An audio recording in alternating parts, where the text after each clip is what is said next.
with a larger workforce. And you could do, I'll cover that in a second. Idea number 3 is to slash military spending and end the military empire. And doesn't it strike anyone else as extremely silly to be fighting wars on foreign soil while the American people struggle to support their families? The United States of America spends over $1 trillion annually to maintain our overseas military empire with over 700 bases in 150 separate countries. There's only 196 countries in the world, so we've got about 75% of the world covered. The wars in Iraq and Afghanistan are both lost causes, and do not forget that the Iraq War was initiated by President Bush under false pretenses. Actually, on the front page of my website, there is an article that goes into this in more detail if you're interested. But how about, bring home the 55,000 troops that are stationed over in Germany.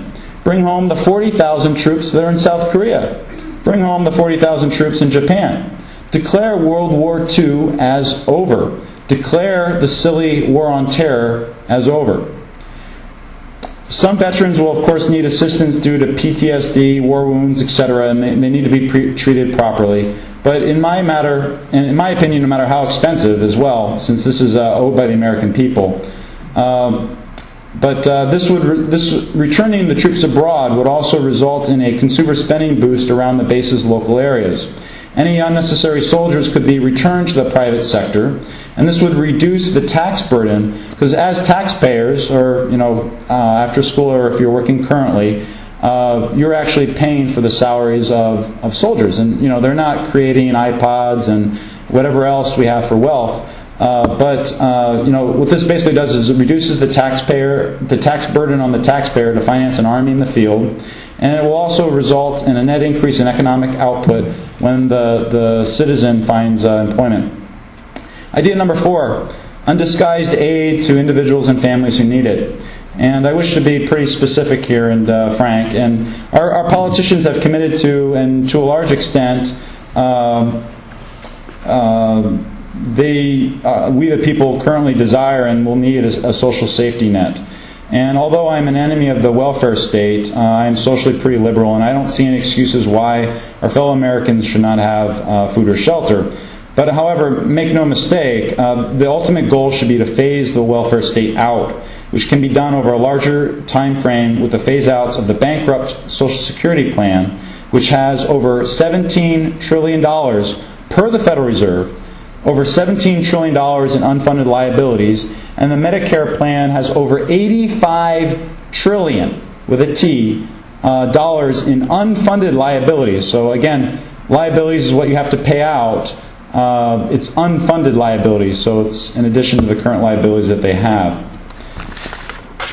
So my opinion is that this undisguised aid should be focused really only on the necessary levels of food and shelter. And really, in light of the impending baby boomer wave of retirees, the government will need to do this anyway, since unless you're living in a complete fantasy world, the Madoff Ponzi scheme that is Social Security, Medicare, and Medicaid is going to collapse probably within the next decade, or will die when the dollar collapses. The Social Security promise has already been made, however, and we as Americans should do our best to honor it. Although for many, this simply will not be the comfortable retirement that they have dreamed their government would provide. And the best benefit to our younger generation is to give them the option to opt out of this future yoke. When you start working for a job or on your current paychecks, there's 6.3% is taken out for Social Security. That's what you see, but your employer also pays 6.3%. Medicaid and Medicare is about 1.5% and also 1.5% for your employer. So when you add it up, it's actually a 15% flat tax. You only see about 7% on your paycheck. All right, but let there be no mistake, there needs to be a future focus on ending the welfare state situation and also the warfare state situation. We, the people, can do this with the above, but most critically we need to do the below, which is idea 5, to abolish the Federal Reserve System and reform the monetary system. If we have learned nothing else in the past century and past several months, it is that our central bankers planning our monetary policy have a horrendous track record.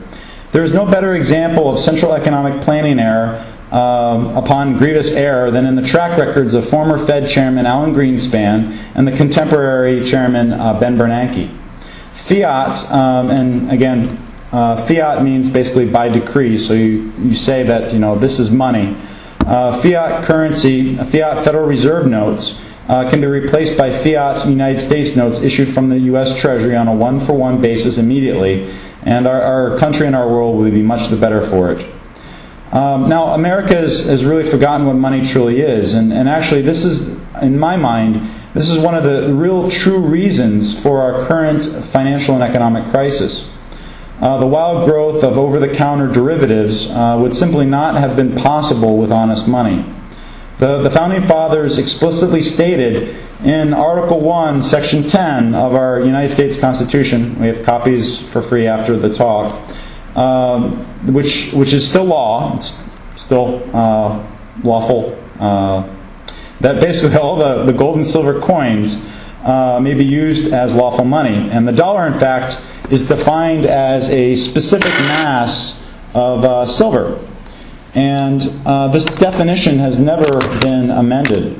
And at the very least, our monetary policy should be debated in a national forum. All right, I'll type the talk. It's been about 35 minutes, and I said I wanted to have plenty of time for questions and answers. But idea number 6 is to reform the financial system. And besides bringing transparency to the over-the-counter derivatives market that I've written about, what I'll have tomorrow is on the website. There'll be links to a couple articles by Michael Lewis and David Einhorn from the New York Times. They did a co-ed article, and also Dr. James Quinn, he is an economics professor at Wharton Business School down near Philadelphia. So again, everything will be on the website tomorrow. And at this point, if you have questions, be willing to take them. And go ahead.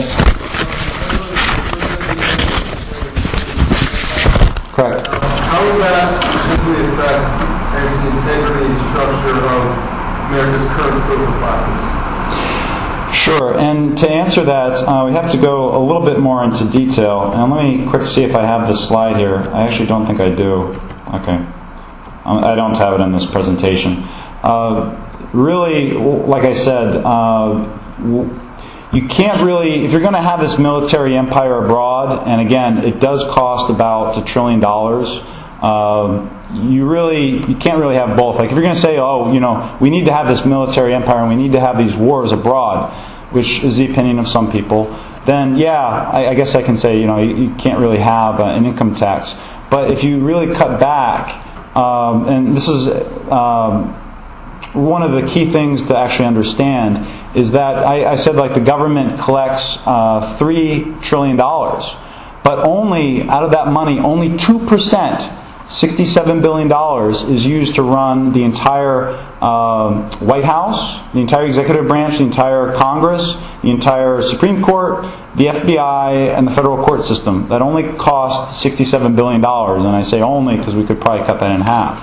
So really, you could, if you get rid of the spending that we do on war, you could cut it down. And then also another source that, economically speaking, is not of value, but we do have a corporate income tax that brings in about $350 billion. And that would be plenty to run the rest of necessary government and also defense as well. Did I answer your question okay? Okay. Next question.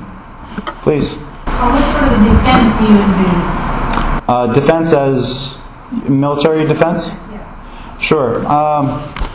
What I actually envision is pretty much like we have, first of all, we don't have these armies spread out all over the world. And when we do that, we probably won't need quite as many troops. But we would have them actually inside United States borders or outside of them a little ways, and the United States Navy to maintain the seaways. But really, what it would come down to is just you have your border patrol. Like, I'm not sure if anyone's traveled around Europe, but they have access points into each country which are manned by border patrol. So you have those. And then the rest of the nation's army and armed forces are basically deployed to defend the borders in case of an invasion. Now, do we have an actual risk of invasion? I really don't think so. Go right ahead. What are risks come more from nuclear threats, not conventional warfare invasions. Okay. The question again was on